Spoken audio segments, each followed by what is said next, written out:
A continuación vamos a presentar el panorama en América Central y en México, y nos va a presentar Alejandro Canales, quien es maestro en demografía y doctor en ciencias sociales por el Colegio de México.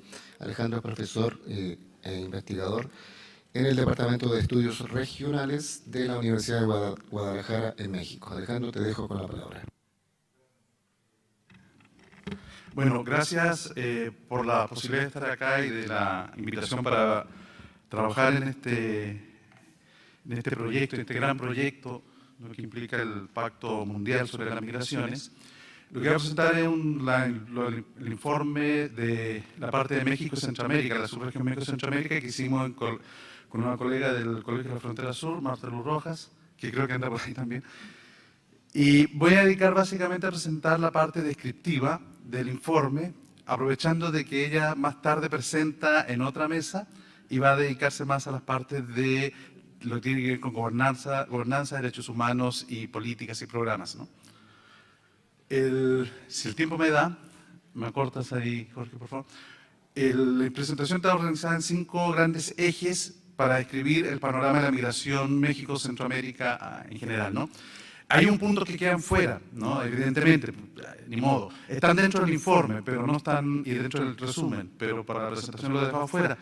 Y lo que me dedico básicamente a analizar patrones, niveles, tendencias primero, causas determinantes, la situación de la migración irregular y las deportaciones, sobre todo en Estados Unidos, el tema de las remesas, siempre presente y siempre debatible y en debate permanente, y el tránsito de centroamericanos por México, como los 5 puntos que me da para acá. Iniciando por los perfiles y tendencias, bueno, los datos, el mapa es claro. El grueso de la migración de Centroamérica y México va hacia Estados Unidos. Destaca como casos excepcionales la migración nicaragüense a Costa Rica, que hablamos de alrededor de unos 300.000 nicaragüenses residiendo en Costa Rica, y la migración fronteriza Guatemala-México, que por lo mismo es muy temporal, muy circular y cuesta mucho medirla, pero en términos de eventos habla de bastantes eventos diarios, continuos, recurrentes. En cuanto a las tendencias de la migración, aquí destaca una cosa particular. Efectivamente, si uno ve la crisis económica del 2007 al 2010, afectó en general. Se reduce la migración, en el caso, esta es la población, el volumen de población del stock migratorio residente en Estados Unidos. En el caso tanto de mexicanos como centroamericanos se reduce.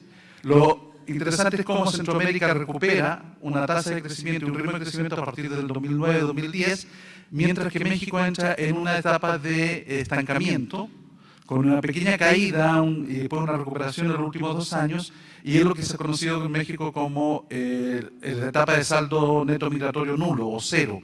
No es que no haya migración, sino que los que salen por primera vez son igualados en volumen con los que van regresando. Esto tiene que ver también con el volumen de deportaciones que vamos a ver más adelante y el tema del retorno.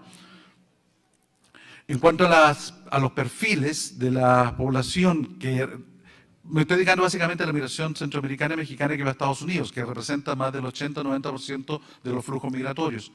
Se trata de una migración esencialmente masculina. Los índices de masculinidad tanto mexicanos como de los países del Triángulo Norte de Centroamérica son de 1.2, 1.3 hombres por mujer, versus la de otros migrantes a Estados Unidos, que es más femenina. La edad mediana y la edad media hablan de una población, sobre todo la población de Centroamérica, relativamente joven. Y el dato más fundamental es la escolaridad. Se trata de una migración esencialmente de baja escolaridad. Más del 50, incluso el 58% de los países de los migrantes centroamericanos no tienen concluida la preparatoria o el nivel medio, enseñanza media, ¿no? Y muy pocos tienen algún grado de nivel superior, algún año aprobado a nivel superior. Contrasta radicalmente con las migraciones de otros países, básicamente asiáticos y europeos, pero sobre todo asiáticos, en donde se invierte esta situación. O sea, los asiáticos tienen más del 50% nivel de licenciatura, totalmente opuesto a lo que es la migración. Y esto marca una situación importante del tipo de perfil de migrante y también de accesos laborales y de condiciones de vida posteriormente, ¿no? A tener en cuenta. En cuanto a las causas determinantes, primero hablar de las causas estructurales de la emigración. Evidentemente, si uno analiza las tasas de crecimiento del PIB, con excepción de Honduras, tanto El Salvador, Guatemala como México, y sobre todo México, tasas muy por debajo del promedio latinoamericano, que tampoco es tan alto en el periodo 2000-2015. O sea, estamos hablando de 2% anual. La incidencia de la pobreza es una región donde los niveles de pobreza son muy superiores al promedio latinoamericano. Destaca en Guatemala y Honduras con niveles de más de 2/3 de la población en situación de pobreza. Todos estos datos son datos oficiales a partir de las encuestas de hogares de cada país, ¿no? Y el otro dato importante en términos de condiciones estructurales que no siempre se analiza es la brecha de productividad entre México y los países correspondientes, en el caso de México y países del Triángulo Norte de Centroamérica. Si se ve, la brecha de productividad es cuán mayor es la productividad de Estados Unidos respecto a la productividad del trabajo en estos países. Y va aumentando, y es sistemático en aumento todo este periodo. Y no solamente aumenta en los 2000, el crecimiento viene desde mucho antes. Es decir, no hay una reversión, a pesar de que hay un crecimiento económico, no hay una mejoría de las condiciones estructurales de producción y de generales de la actividad económica que reviertan y permitan generar procesos de desarrollo real. Este es un elemento que muchas veces se deja de lado porque habla de las asimetrías entre los países de origen versus los países de destino. Asimetrías que son crecientes. Es lo que antes se llamaba como desarrollo desigual y combinado, ¿no? En términos de las condiciones demográficas de la emigración y de la migración, en el caso tenemos la combinación de dos fenómenos que por una coyuntura demográfica, que hablamos de coyuntura demográfica, hablamos de 4 o 5 décadas que van a existir, y ya somos parte de eso. Por un lado, la etapa del bono demográfico que presenta América Latina y que en el caso de Centroamérica y de México es muy relevante, y vemos cuánto de ese bono demográfico está siendo exportado en el periodo, los últimos 15 años, a Estados Unidos. En el caso de El Salvador, prácticamente el 36, más de 1/3 de ese bono demográfico está en Estados Unidos. Y en los demás países, alrededor del 14-15%. Contrasta con la línea que es alrededor del 5%, que es el promedio latinoamericano. Es decir, aquí hay un exceso de oferta, efectivamente. Hay un bono demográfico que estamos exportando a Estados Unidos. Y la región es muy particular en eso. Por el otro lado, en Estados Unidos hay un déficit demográfico, producto del proceso de envejecimiento, la reducción de la natalidad de la población nativa, y que genera estos niveles de alrededor, hoy día hablamos ya de un déficit demográfico de alrededor de 20 millones de trabajadores en Estados Unidos. Es decir, Estados Unidos necesita, efectivamente el periodo de la crisis se disminuye, pero la tendencia es creciente, necesita cada vez más trabajadores que no puede proveerse por su propia dinámica demográfica. Esto también es un elemento importante de cómo se combinan dos dinámicas demográficas para entender la magnitud y el tipo de migración que está dándose, ¿no? En cuanto a la migración irregular y las deportaciones, aquí también sucede una cuestión interesante. Primero es que efectivamente los mexicanos y centroamericanos son prácticamente el 80% de los migrantes indocumentados o más de la migración indocumentada que reside en Estados Unidos, ¿no? México, hacia el año 2007 se estimaba, habían 7 millones de indocumentados, cuando había una población de alrededor de 10.5 millones total de mexicanos en Estados Unidos. Lo curioso, lo interesante es cómo ese nivel ha ido reduciéndose. Y estas son cifras que hace el Pew Hispanic Center y otras instituciones de Estados Unidos, el Migration Policy Institute, etcétera, ¿no? Que hablan de una reducción de la migración indocumentada mexicana. Hablamos ya pasó de 7 millones, su punto más alto, a 5.6, la estimación más reciente, en el 2016. Es decir, 1.4 millones de mexicanos no es que hayan dejado de ser indocumentados, más bien han sido la deportación neta, digamos, ¿no? Lo curioso es que en el caso centroamericano eso no ha ocurrido. Se ha mantenido estable el número de indocumentados alrededor de los 3.7, 3.8, su punto más bajo fue 3.5 en el 2009, pero ya está en el mismo nivel que tenía antes de la crisis y antes de la política de deportaciones masivas. El otro dato importante es que la condición de indocumentado sí genera condiciones de vulnerabilidad, solo que reciben menores salarios, incluso menos que los migrantes, que sus paisanos documentados. Y también tienden a estar más en trabajos y ocupaciones, más bien, de baja productividad y de alta vulnerabilidad, como los jornaleros de la construcción, servicio doméstico, cuidados, limpieza, mantenimiento de edificios, etcétera, que son muchos trabajos a jornada diaria o subcontratados, ¿no? Con muy bajas condiciones de muy alta precariedad, ¿no? Las deportaciones. Estamos hablando acá de lo que son las remociones, que son aquellos deportados que pasan por un proceso legal de un juez determina la orden de expulsión del país.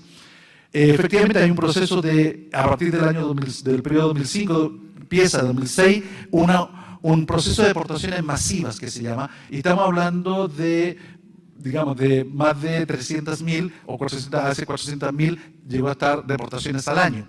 El grueso de esas deportaciones nuevamente son de mexicanos. El punto más alto fue hacia el año 2012, en que más de 300 millones de mexicanos eran deportados, 300.000, eran deportados en esos años, ¿no? Lo interesante es cómo eso en los últimos 2 años se ha reducido, ¿no? Desde 2015 a 2016.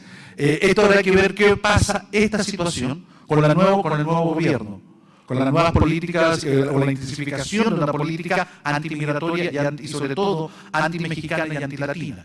¿Qué va a pasar en esa situación? Eso es lo que está pendiente, ¿no? Lo otro tan importante es que las deportaciones han aumentado en la tasa de criminalización. Es deportar a aquellos que han cometido algún delito penal, que son variados, no vamos a entrar en detalle en eso. Lo interesante es cómo cambia esa proporción entre que son la tasa de criminalización. El otro elemento importante asociado a esto es la contracara de la política de deportación, vamos viendo, que es DACA. DACA es un programa, un acta administrativa del gobierno de Obama para dar protección temporal a aquellos niños, a aquellos migrantes que llegaron de niños indocumentados a Estados Unidos. Se habla alrededor de, el 78%, 80%, son casi 1 millón, los que están aportados, los que están, cifra redonda, en DACA, ¿no? Y de esos, el 80% son mexicanos. Y la otra gran cantidad son de los países del norte de Centroamérica, ¿no? Que son los que prácticamente fueron los más vulnerables y los que están en situación más precaria. Lamentablemente esta política iba acompañada con otra, que era DAPA, la cual nunca fue aprobada, y ya el gobierno actual simplemente la cerró. Digo esto en la contracara porque nos habla también de una situación interesante de lo que está pasando en Estados Unidos, de conflicto, de tensiones sobre el tema migratorio. No todo es antimigrante, hay otras opciones, hay otras alternativas que es necesario considerar. En el tema de las remesas, el flujo de las remesas, evidentemente, está el boom de las remesas desde los años 90 a los 2000, sobre todo antes de la crisis. El caso de México llegó a estar en los primeros lugares, o en el primer lugar como país receptor de remesas hacia el 2005, 2006, y se frena, literalmente se frenan en el periodo de la crisis económica. Nuevamente aquí se reproduce lo que pasa con la migración. Mientras el caso de Centroamérica recupera rápidamente el flujo de remesas, en el caso de Estados Unidos, de México, se estanca y solo en los últimos años, 2014, 2015, empieza a recuperarse el flujo de remesas. Las remesas como porcentaje del PIB, en el caso de Centroamérica, son muy altas. Alrededor de Honduras el 18%, en El Salvador el 16%. Sin embargo, esto no habla tanto de la potencialidad de las remesas como de la debilidad de la estructura económica, que hay que tener en cuenta. De acuerdo a datos de CEPAL, en esos países, sobre todo en los países de Centroamérica, menos del 3% de los trabajadores está ocupado en ocupaciones de alta productividad. Es decir, no hay actividades de alta productividad, de alto rendimiento en estos países. En la base económica, la débil, lo que hace que las remesas sean tan importantes y tengan mucho mayor potencial. La solución nuevamente no está en potenciar las remesas, sino en potenciar la matriz productiva. Transformaciones en la base económica que potencien la productividad de esos países. En cuanto a nivel de más social, microeconómico, las remesas, es un caso curioso, disminuye el número de hogares, el porcentaje de hogares que están recibiendo remesas en México y en Guatemala, que es para donde tenemos información. Y son caídas no menores, importantes y sistemáticas. Es una pregunta, ¿qué está pasando ahí? No queda claro, porque los montos de remesas a nivel macroeconómico se incrementan. El volumen mensual de remesas por hogar es muy bajo. En México no supera el promedio, no supera los $150 mensuales por hogar, en Guatemala los 160. Y la mediana es menor, es decir, más del 50% de los hogares en México reciben menos de $67, de los que perciben remesa. Y, sin embargo, representan las remesas alrededor de un 30% del ingreso del hogar. ¿Qué nos dice esto? Nos dice dos cosas. Uno, las remesas son un componente estructural del ingreso de los hogares perceptores. No es un complemento, no es un ahorro, no es un recurso privado extraordinario que llega, es un recurso fijo, es un recurso, digamos, estructural, intrínseco a la economía familiar, por un lado. Por otro lado, básicamente se refiere a salarios. En realidad, las remesas son el salario que envían los migrantes a sus familias y por tanto cumplen el mismo rol que cualquier salario. Cuando hablamos de las remesas como un recurso privado, no le damos énfasis y no alumbramos esta idea, que lo que realmente es y nos oculta, nos confunde. Si hablamos de la remesa como recurso privado, pensamos que es un ahorro, pensamos que es un complemento, algo que puede apoyar a otras cosas, cuando no es eso, es un salario. Y como tal, hay que considerarlo como tal, que tiene efectos positivos como salario, sin duda, pero no más allá que cualquier otro salario. Y ya terminando un poco con los datos sobre migración en tránsito, aquí hay datos interesantes. El tránsito por México, estas son estimaciones que hemos hecho en México, distintos, digamos, investigadores llegamos a conclusiones muy similares. Hay una U en términos de que empieza a reducirse a fines de los 2000, del 2000 al 2010, y empieza a recuperarse a partir del efecto de la crisis y post-crisis, ¿no? De 2010 para adelante. Y hablamos hoy día de alrededor de 400.000 migrantes que pasan cada año por México. De ellos, lo interesante es que la tasa de éxito, cuántos de ellos llegan a Estados Unidos y se quedan en Estados Unidos, no son aprehendidos ni en México ni en la frontera, alrededor del 30%, por menos del 30%. Y eso ha ido disminuyendo. Y el otro dato importante es que las aprehensiones tienden a ser cada vez más importantes, las aprehensiones que hace Estados Unidos, y cada vez menos importantes las aprehensiones que hace, en México. Es decir, cada vez más son detenidos al cruzar la frontera México-Estados Unidos y cada vez menos al cruzar por México. Y en cuanto a las características de este tránsito, destaco dos cosas. Uno, la creciente participación de las mujeres. Y el otro, la creciente participación de menores.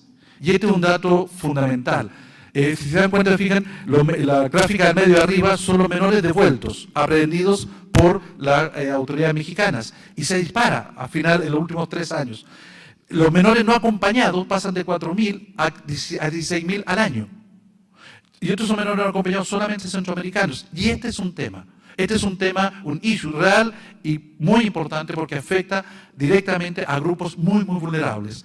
Doble y triplemente vulnerables. Son niños no acompañados, migrantes en tránsito sin documentos, muchos de ellos, digamos, que desconocen el lugar, etcétera, ¿no? Y el último punto importante es la victimización de estos grupos, ¿no? Que básicamente vemos que alrededor del 13% de los migrantes han sufrido algún delito, han sido víctimas de algún delito en su cruce por México. Destaca el caso, para cerrar, el de los secuestros. Alrededor de 1.000 por cada 100.000 migrantes que cruzan por México han sido secuestrados. Es una tasa que es casi 8 veces mayor que la tasa de secuestro que hay en México, la cual es alta. Si uno lo ve en términos de los secuestros, la tasa de secuestro a nivel de Latinoamérica, México tiene una alta tasa de secuestro, bueno, los migrantes es 8 veces mayor aún. Y esta es una de las situaciones de vulnerabilidad muy, muy grande que habría que tomar en cuenta. Bueno, lo dejo ahí, gracias.